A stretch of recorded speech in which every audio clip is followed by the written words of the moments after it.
You are listening to the Foreign Policy Focus podcast. We cannot wait for the final proof. The smoking gun could come in the form of a mushroom cloud.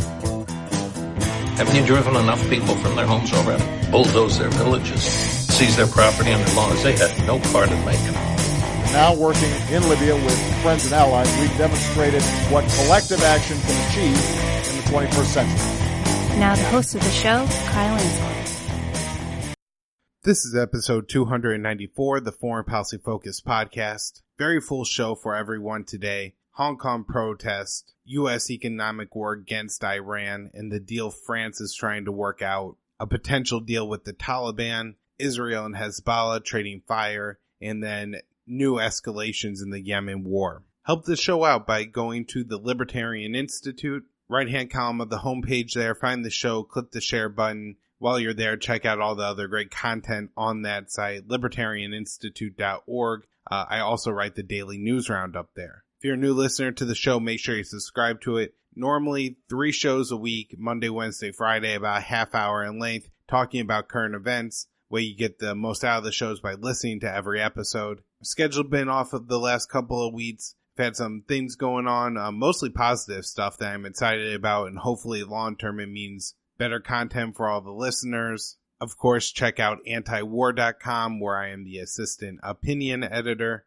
And if you want, donate to me and help the show out and potentially get in on the monthly live stream, you do that at patreon.com/foreignpolicyfocus. All right, first up on my list today is those protests going on in Hong Kong. And now, it has been several weeks that these protests have been happening. Originally, early summer here, I guess we're talking about, there's this potential extradition law that could get passed in Hong Kong that will allow Hong Kong to extradite people for crimes committed in other territories, and that would be mainland China and Taiwan. This originates because there's, I guess, some guy that brutally murdered a woman in Taiwan and then went to Hong Kong but wasn't able to be extradited back. But I think there are some other complicating factors there as well, not just that there wasn't the extradition law, but it seemed like there's a somewhat willingness on the part of maybe the Taiwanese to actually prosecute this guy. But anyways, aside from that, this case is used to kind of spark the need for an extradition law.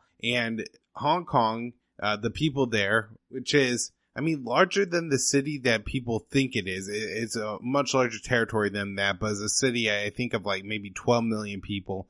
Mass protests break out against this extradition law. And I don't think this was, a case where the people were saying, that girl doesn't deserve justice and that guy shouldn't be put away for murder or whatever like that. But there was a fear that this extradition law was part of the erosion of autonomy that Hong Kong has been under from mainland China. Mid-90s, the UK lease ends on Hong Kong, and so they turn it over to China under this one-party, two-systems agreement, where I think until like the 2040s, Hong Kong was going to remain under its own system apart from China. This would include like justice system and financial laws and stuff like that. And to me, Hong Kong does seem like a freer and more open society than, that you would find in mainland China. Not to say that that government also doesn't have its problems with spying and oppression and the ownership of land by the central government. As a libertarian right there, I identify a big problem with you don't really have property rights when the government owns all the property. And so then they basically just, lease it out to certain developers who then are the only people allowed to build. And so they're the people that get raking all the money and essentially act as oligarchs of Hong Kong. So you got some problems in Hong Kong. Protests break out against the government there. And so I'm sure that, there's several reasons that people are upset, potential, loss of autonomy and then just general unhappiness with the Hong Kong government. I've seen people, kind of express this in line with something you saw in the United States under Trump, where the people's lives are getting worse. So they were out in the street protesting. There may be certain catalyst events or issues such as immigration, but there's a whole general list of issues that basically mean that the people's lives aren't getting better. So they're, out in the streets protesting. And the corruption in government, I think, is a large reason why in both of these cases. But anyways, after a couple weeks of protests, the government drops the extradition law and says, we're done with it. We're not going to pass this. It's not going to become a law. It was just a proposal, a bill. And for maybe a week, or it could have been a little less, it could have been a little more, it seemed like the protests really fizzled out. And in fact, I distinctly remember reading a story, and I know it's in one of the news roundups, so I could go back and find it, where one of the, I guess, protest leaders is kind of saying like, well, a lot of people have gone home. Our one issue really was that extradition law, and now that that extradition law is gone, we won. And, if we feel like China's going to erode our autonomy more, we'll be back on the streets. But until then, we're all going home. However, in those same days, there are a small number of protesters that go out and are far more provocative / violent than the other protesters. And so, there's cases of, I think police abuse going on in Hong Kong where because they're hiding behind a badge and a riot shield, they're able to whap innocent people with batons and crack them in the head, to break up legitimate protesting. And at the same time, you also have these small groups of people roaming around Hong Kong acting violently against other people, innocent people. This one particular example that Moon of Alabama points out is I think a 15-minute episode here where a group of these, more instigating protesters are on a train and they start getting into it with some people there just like, hey, kids, go home. Then a group of, I guess maybe compare them to something like an Antifa crowd also hops on the train, and then fights start breaking out. And, there's a clear, more viciousness on the side of the, protesters versus, again, these aren't police. These are just Hong Kongers who don't want the protests, especially these violent protests, to continue. The police then enter, and I believe the protesters kind of barricade themselves in one half of the train. And so the police use tear gas and kind of bust their way through the crowd to arrest some people and break up that group of protesters. Now, the real issue here, I'm not saying that oh yeah, those police were absolutely doing the right thing and that every single police officer that swung a club was doing so because, they needed to defend the rights of other people or something like that. But at the same time, that's a pretty complicated picture. U.S. media only showed the last minute of that where the police are, clubbing these protesters. And so it makes it seem like you have a group of innocent protesters that are just being beaten up by the police because, riot and fascism, and the U.S. has to do something about it. Anyways, I think that Move Alabama article is important for pointing out this contrast. And just to say that while there are some, I think, legitimate issues that the people of Hong Kong have with their government, they, I'm sure, have legitimate issues of China imposing, more will over what they want to see as, kind of their autonomous area of Hong Kong. And at the same time, there are these group of more radical protesters out there running around. Now, there's also the issue of U.S. backing here, giving a few $1 million, over the past 5 years, I think, to these movements, top,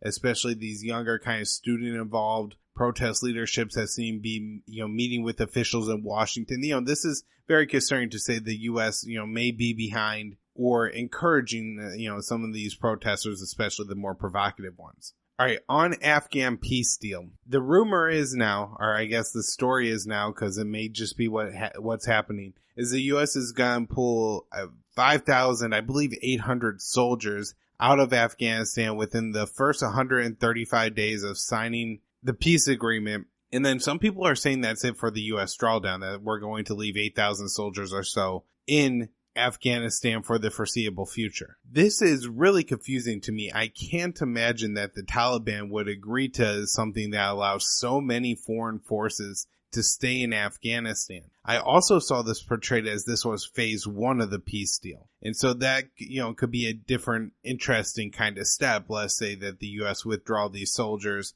and maybe they have to verify within so many days or months that the Taliban haven't allowed any Al-Qaeda fighters to enter their ranks or anything like that. I mean, that kind of conditions-based deal is very concerning to me. It doesn't seem, or at least I haven't read of any kind of timeline part of the deal. And if it's condition-based, it seems like it gives plenty of time for the war parties to find some kind of excuse to stay in Afghanistan. I'm not sure what the Taliban would actually, concede or agree to do other than maybe fight against ISIS-K in Afghanistan under a peace deal with the United States, because they made very clear this isn't a deal with the, Afghan forces. And yes, if you have 8,000 U.S. troops in Afghanistan, you have to imagine that some of those troops are still going to be doing the, advise and assist and training roles, and then therefore kind of in the line of fire with the Taliban. So that's a really odd kind of peace deal if the fighting continues between the two sides, and the U.S.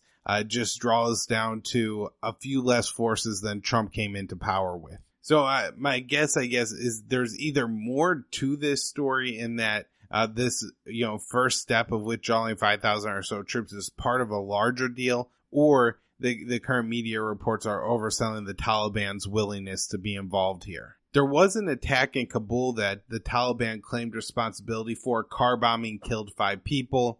So far, I haven't read if it was any particular, like maybe political or police or military target, or if this was just kind of a random insurgent bombing. But again, the Taliban did put their name on it. So Israel news. As I've talked about in the past couple of shows that I put out, Israel has carried out a series of bombings in the past month or so in the Middle East that have involved them bombing, 4 different countries when you count Gaza, which is within their own territory of Israel. But then also they carried out 2 drone strikes in Beirut, and then another bombing in Lebanon against a Palestinian office. They've continued to bomb Syria, as they've done hundreds of times, as they say now, throughout the Syrian civil war. And they've also hit PMF, Popular Mobilization Forces, the Shia militias that receive some support from Iran and Iraq. The big note about all these strikes, I guess, isn't just that Israel's carrying them out, because, they've bombed Syria, again, hundreds of times throughout the war.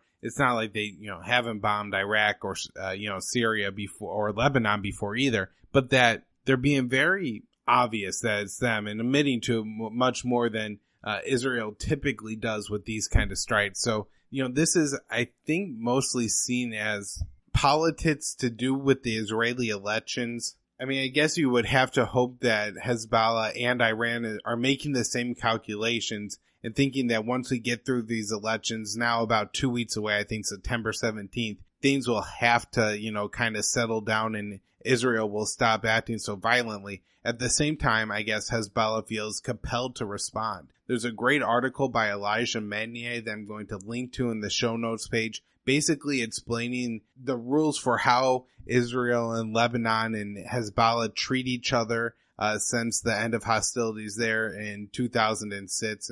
And the hostilities, I guess, is a relative term because it certainly hasn't been no conflict between Israel and Hezbollah in that time. But significantly, these current strikes have provoked not just the leadership of Hezbollah and the Lebanese government, that's the Speaker of the Parliament and the leader of Hezbollah, Nasrallah, but also the president who represents the Christian faction in Lebanon. I think his name is Michael Aoun, and the prime minister and representative of the Sunni factions, Hariri, even said as well that there, would be some kind of response to these Israeli attacks. So that's a very united front from what, was once a very deadly and warring factions in Lebanon. Hezbollah said they were going to respond to Israel, and did. They used a guided anti-tank missile of some kind, probably equivalent to, a tow missile or a Cornet, to destroy one Israeli vehicle. You can see clearly in the footage that it hits the vehicle. To my understanding, Israel hasn't made a big deal out of this, hasn't really confirmed that it happened. Just from reading the news today and the brief, kind of seconds of watching by the news, it's certainly not a headline issue. And this happened, on Monday the 2nd, and I'm, recording Tuesday the 3rd. So if it's not a big story now, I'm not sure it's going to be a big story. And Israel seems content to downplay it. So you wonder how big of a deal Hezbollah will make of it. But again, as the Elijah Magnier article points out, the big deal here is that Hezbollah is responding to say, we won't sit idly by if Israel continues to carry out strikes in Lebanon. There is potential here for this to continue to escalate. And I guess not seeing a huge deal made of it in the media makes me somewhat optimistic that it won't. But there always is the potential that, this escalates to Israel now feeling like they have to respond. Netanyahu can't look weak heading into the elections. Maybe, one of his opponents says, oh, look how weak this guy is. He bombs in Beirut, knowing that, this could be a response from Hezbollah, and then when they do, he doesn't do anything bad, showing Israeli weakness or something like that. And so then, trying to be more right-wing than his right-wing competitors, goes out there and either does something cruel to the Palestinians or bombs Hezbollah, provoking, again, a reaction from the other side, escalating until we end up at war here. Big picture, it's always important to remember here that, Israel is seeing themselves as acting out against the proxies. And I don't know, maybe the Israeli government, or, at least the intelligence and Netanyahu know a little bit better that all these groups do have their own independent interests and reasons, for being opposed to Israel other than just receiving support from Iran. However, these are all groups that are relying on Iranian support. And so Israel says, this is all about fighting Iran as the greater enemy. And it's possible that Iran continues to support its allies and ends up, in a larger fight here with Israel,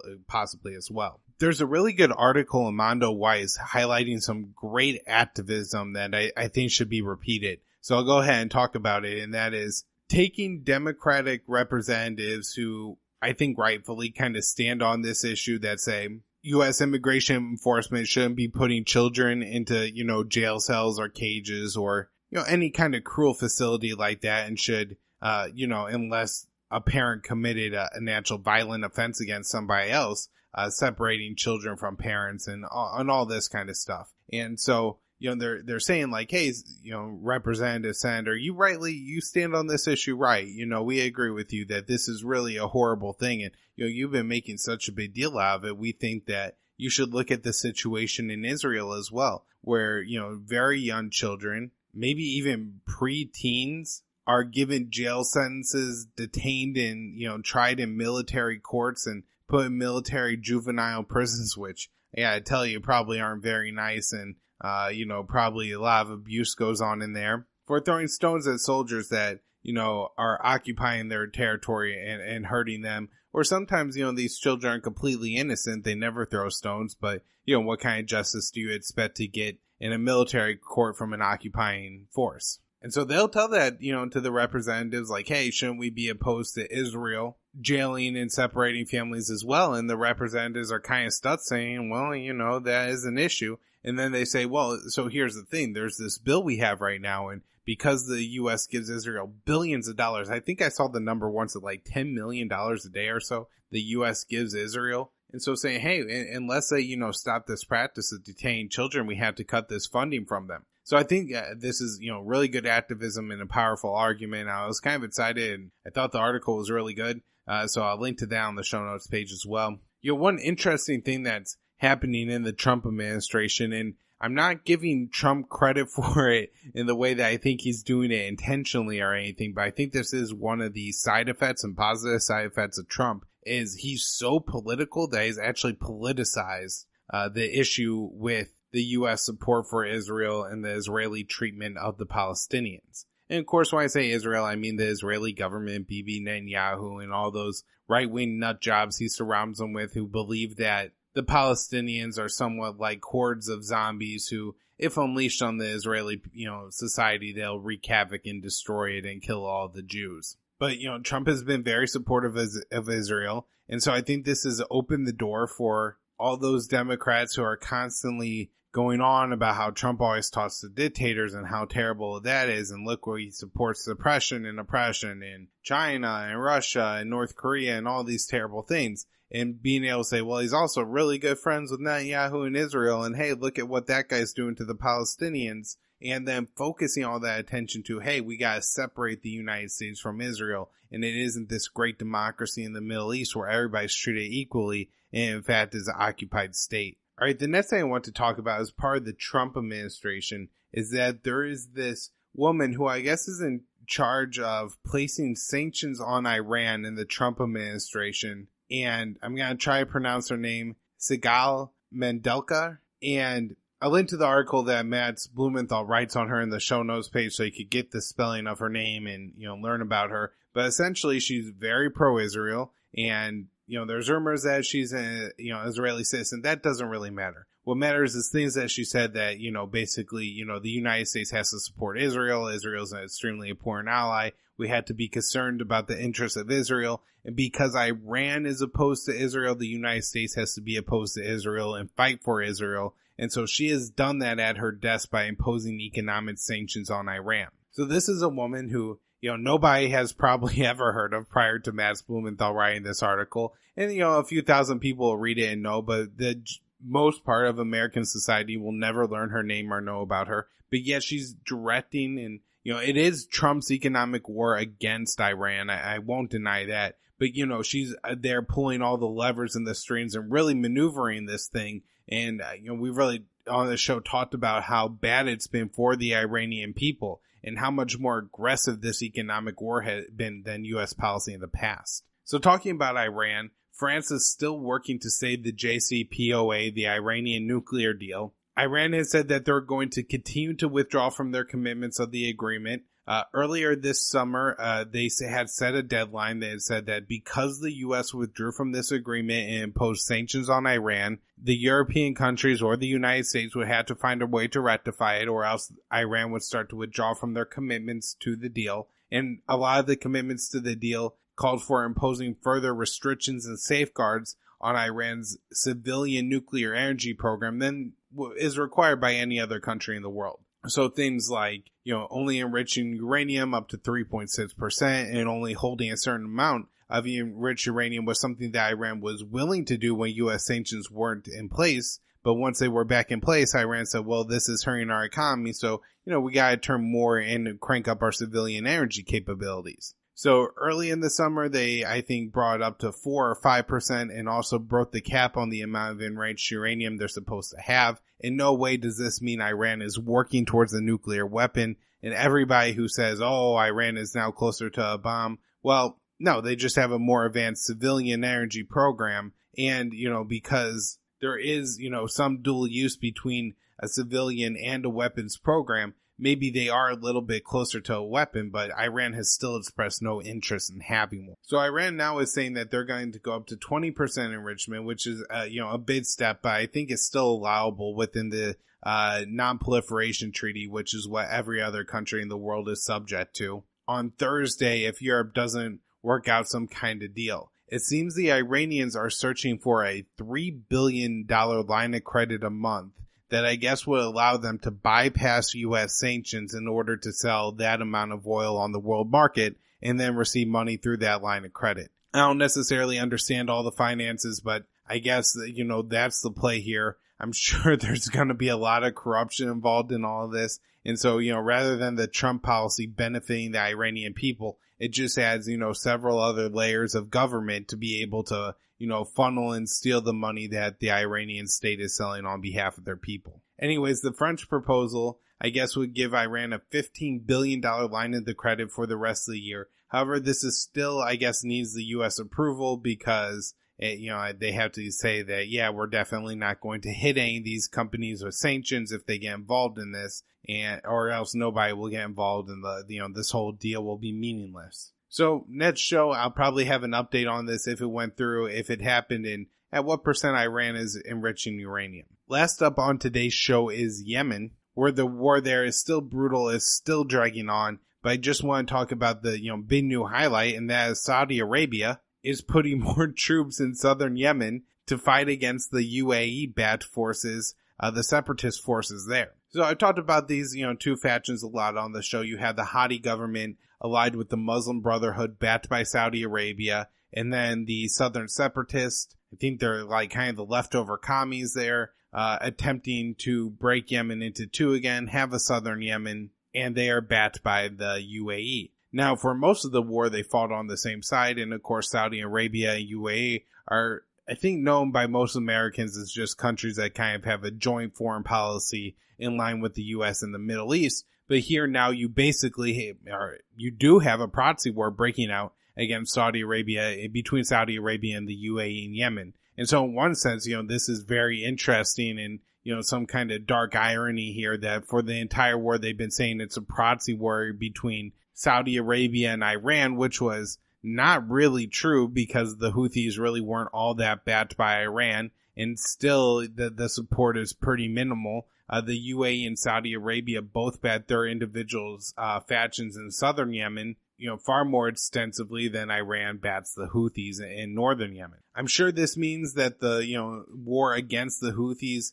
is taking a little bit of a bad seat for the Saudis. They only have a limited ground force to begin with, and the more that their troops are fighting their former allies in southern Yemen, the less attention they could pay to the Houthis in northern Yemen. There was also the Saudi bombing of a Houthi prison, killing 100 people or more. This is a case, and I talked about this a lot when the U.S. was bombing Syria against ISIS, that you have a prison and people think, oh, well, they bombed a prison, they killed a bunch of rapists. No, that's even less true in some of these countries than it would be in the United States, where maybe you kill some drug users, pot smokers, a couple other people that maybe made bad choices, and then a few murderers and rapists and stuff like that. But the people say that the Houthis, who are not the good guys in this war, you would never call them that. However, they are opposed to the Saudi-backed cruelty and genocide going on in that country. Kept political prisoners, and they kept them in this jail that Saudi Arabia bombed.